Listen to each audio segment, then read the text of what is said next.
Even the way Allah gave us the gift of His name is to tell us you are dealing with someone like as no one else. He's like nobody else. He will help you like nobody else. He loves you like nobody else. He cares for you like nobody else. He remembers you like nobody else. He's always with you like nobody else. Everyone else will leave you. Everything else will leave you. Allah will never leave you. That's what He reminds you and me of. That's what He reminds you and me of. When you say Bismillah ar-Rahman ar-Rahim, you're actually asking Allah's help. But human beings need different kinds of help. When you're sick, you need someone to cure you. When you're tired, you need someone to help you. When you're confused, you need someone to clarify for you. When you don't know, you need someone to educate you. When you're lost, you need someone to guide you. It's not one kind of help. If you're hungry, you don't need to be educated right now, you need to be fed. It's a different kind of help. So when you ask Allah for help, then at a different occasion, you need a different kind of help. And of course, every one of Allah's names provides a different kind of help. When Allah calls Himself Al-Hadi, the one who guides, then of course the help He will give us, that He'll guide us. When He calls Himself the provider, Ar-Razaq, Ar-Raziq and Ar-Razaq, the one who provides over and over again, then obviously He's in that name, He's going to be giving me provision. When He calls Himself Dhul Quwwatil Mateen, the one who has extended might, extended power, then I need strength, I'm weak. And I'm going to call on Allah's power to grant me some of that power myself, so I can accomplish what I need to do. So every one of Allah's names gives us a different kind of help. But when I wake up in the morning, and I'm just getting out of bed, and out of my mouth comes Bismillah ar-Rahman ar-Rahim, just like that, I just say, I don't think about which name do I need right now. Do I need Allah to give me the strength to get up? Do I need Allah to guide me this morning? Do I need Allah to help me plan my day? Do I need Allah to provide me halal rizq? Do I need Allah to provide me peace in my family and security? Which name of Allah should I call on? And it is the gift of Allah that by using just the word ism, it is all of the names of Allah, all of the unique qualities of Allah, all of the beautiful things about Allah that you included just inside the word ism, whether you thought of all of those names or not. This is the mercy of Allah. I could not have thought of all of the things that I need from Him. Because I don't need one thing, I need too many things. I'm in too much need. And so I can't even think of all of those names. But He gave us an incomplete statement on purpose, because what you do next completes it. In the name of Allah, I eat. In the name of Allah, I get out of bed. In the name of Allah, I wash my face. In the name of Allah, I get in my car. Everything you do is actually completing Bismillah ar-Rahman ar-Rahim. It is as though this beautiful gift of Allah was waiting to complete everything you do. It's the other way too. And now you know what you understand? There's lazim and malzoom. If you do anything without Bismillah ar-Rahman ar-Rahim, it's incomplete. This was a part of it. When we say Bismillah ar-Rahman ar-Rahim, we're acknowledging something about Allah. That every one of His qualities, everything that He does, is something that's unique to Him. It cannot be confused with anyone else. The way Allah shows mercy, the way Allah guides, the way Allah provides, the way Allah plans, the way Allah does anything that He does is unique to Him. It cannot be compared. That is His unique mark. That's the first thing. But the second thing also is that everything Allah does, whether you understand it and I understand it or not, has beauty in it. Everything Allah does has beauty in it. And that's just inside when we just invoke the name Ism. But now let's take this a step further. When we say, in the name of Allah, instead of just saying, you're just mentioning Allah, just calling on Allah, but actually invoking the name of Allah, and actually by invoking the name, the uniqueness of Allah, and the beauty of all of the qualities of Allah, we're actually, like Imam al-Alusi rahimahullah commented, al-ba'u lil-isti'ana, that you're asking Allah's help. The old Arabs, before Islam, they used to have 10 degrees of love. The lowest of them was hub. The lowest of the degrees of love was hub, and they would have 10 degrees. And the 10th one will kill you. You love someone so much, you become so obsessed that you can't even eat, you can't even sleep, you just kills you. It's unhealthy. The ninth one actually is called wala or Allah, from which the word ilah comes. And the word wala means a kind of love that when you have it, you don't feel pain. When you have it, you don't feel hunger. You don't feel sadness. This love fills your appetite so much, there's no room left for anything else. There's no negative emotion left in your life because this ilah has filled it for you. When we call upon Allah by saying Bismillah, we are expressing our love for Allah and acknowledging that if we truly have love for Allah, all of our problems are going to feel like nothing. Incredible two names. Ar-Rahman simply means three things. It means that Allah's love and mercy and care is extreme. Mubalagha means it's beyond what you can imagine.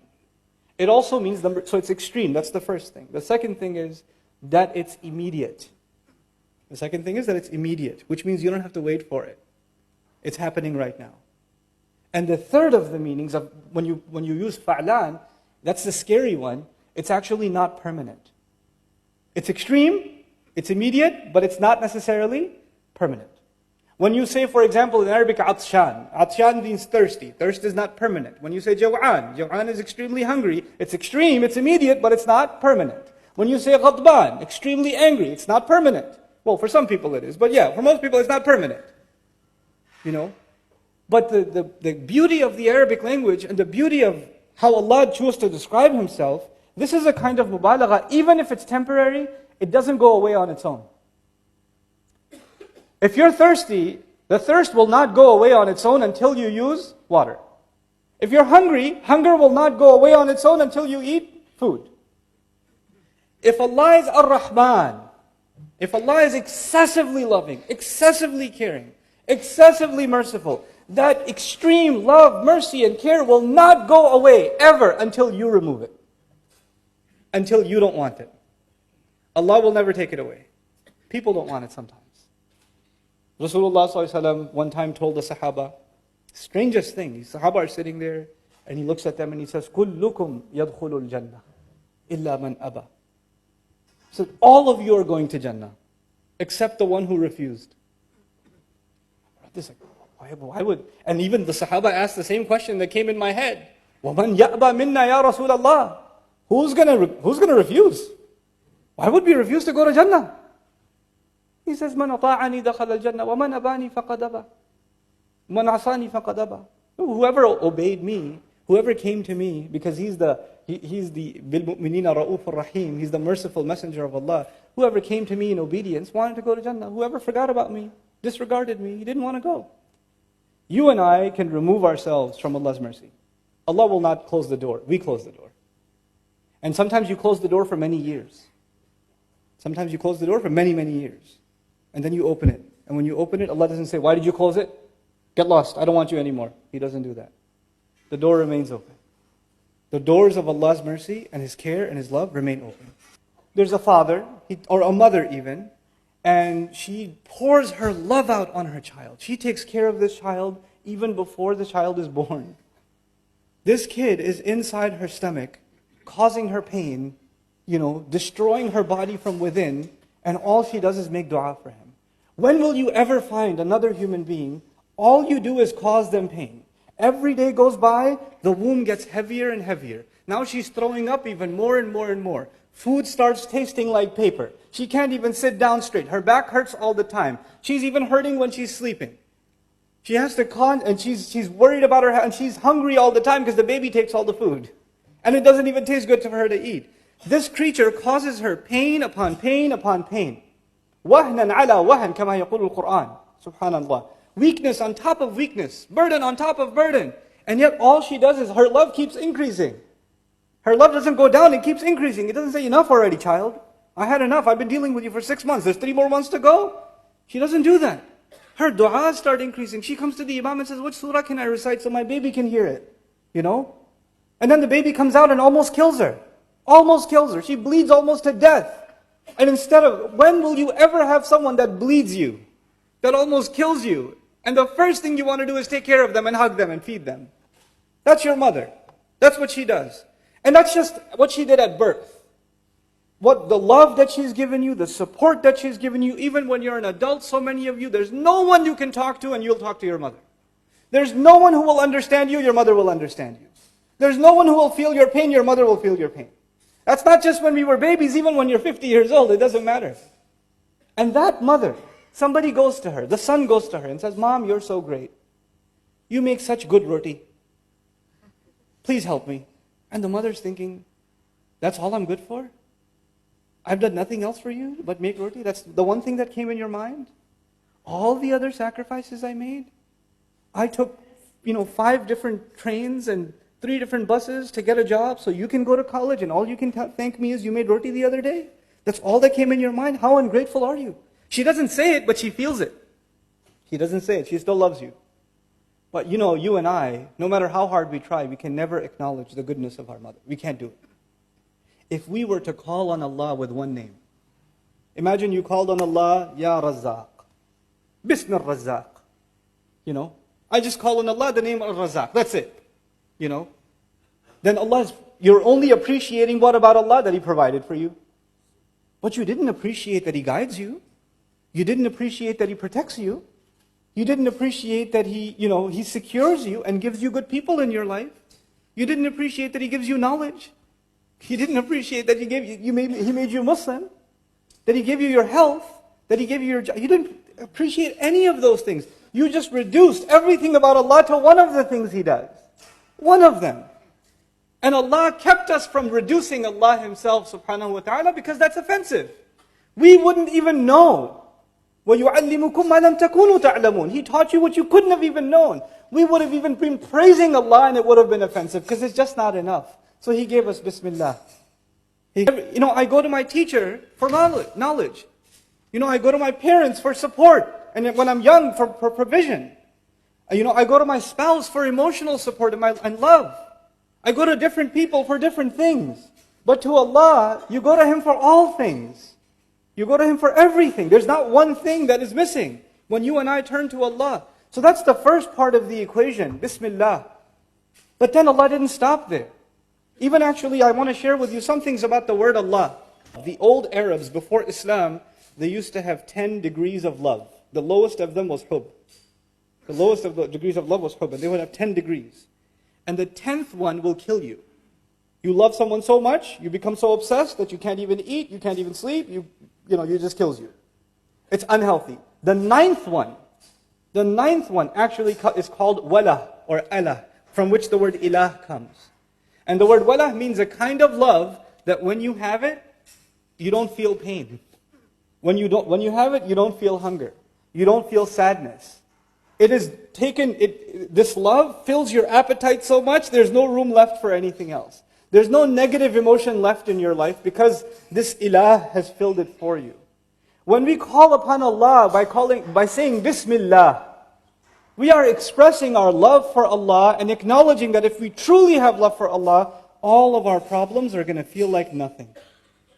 We all have problems. Some of us have marriage problems. Some of us have problems with our children.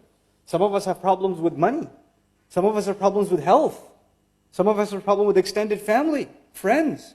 We have all kinds of problems. When you call on Allah with Bismillah ar-Rahman ar-Rahim, know that Allah will remove the tension from your head. He'll get rid of it. And He will replace it with a reliance on Allah. And everything will get sorted out. Everything will work out. Because you have this gift that came from the heavens. This thing you recite and I recite, Bismillah ar-Rahman ar-Rahim, is not cheap. It's amazing. You know when it's used in a context? All of you know it's used in the beginnings of surahs, every time. But the one time it's used in the middle is in the story of Sulaiman. إِنَّهُ مِن سُلَيْمَانَ وَإِنَّهُ بِسْمِ اللَّهِ الرَّحْمَنِ الرَّحِيمِ. Ever think about that? Sulaiman alayhi salam is going to transfer the throne of another queen thousands of miles in the blink of an eye. And he says, this is because of Bismillah ar-Rahman ar-Rahim. This is what Bismillah ar-Rahman ar-Rahim can do. What is Allah teaching you and me? If Allah can do that when someone truly believes in Bismillah ar-Rahman ar-Rahim, then you and I have no reason to be pessimists left. A Muslim is not supposed to be depressed because he has this gift. The last of these names is Ar-Rahim. And as I leave you with Ar-Rahim, 2 things I want to share with you. Ar-Rahim actually fills the void of Ar-Rahman. Ar-Rahim is a sifa mushabbaha, they say in Arabic, something that is permanent. So don't you worry. Allah will take care of you right now, immediately. And if you're worried about tomorrow, He'll take care of you tomorrow too. It's human nature. If you're really hungry, and your wife says to you, what do you want to eat next week? You say, forget it, woman. What do we have right now? I don't care about next week. I'm starving right now. Once you finish eating, and your stomach is full, then you say, so what were you saying about next week? You don't think about the future if you have a problem in the present. Once your present problem is solved, then you start thinking about the future. If you haven't paid the bill yet, then you're only thinking about the bill right now. The moment you pay the bill, you start thinking, when am I going to pay next month's bill? You think about the future. What did Allah do? Allah took care of your immediate need when He said Ar-Rahman. And He took care of your future when He said Ar-Rahim. He took care of your future. Both of them. And in the right order. Because human beings, كَلَّا بَلْ تُحِبُّونَ الْعَاجِلَةِ, you love to rush. You love the things that you need right now. You're obsessed with them. أَلَا يَعْلَمُ مَنْ خَلَقَ. Doesn't He know who He created? He gave me Ar-Rahman first, then He gave me Ar-Rahim. He gave us an incomplete statement on purpose. Because what you do next completes it. In the name of Allah, I eat. In the name of Allah, I get out of bed. In the name of Allah, I wash my face. In the name of Allah, I get in my car. Everything you do is actually completing Bismillah ar-Rahman ar-Rahim. It is as though this beautiful gift of Allah was waiting to complete everything you do. It's the other way too. Now you know what you understand? There's lazim and malzoom. If you do anything without Bismillah ar-Rahman ar-Rahim, it's incomplete. This was a part of it.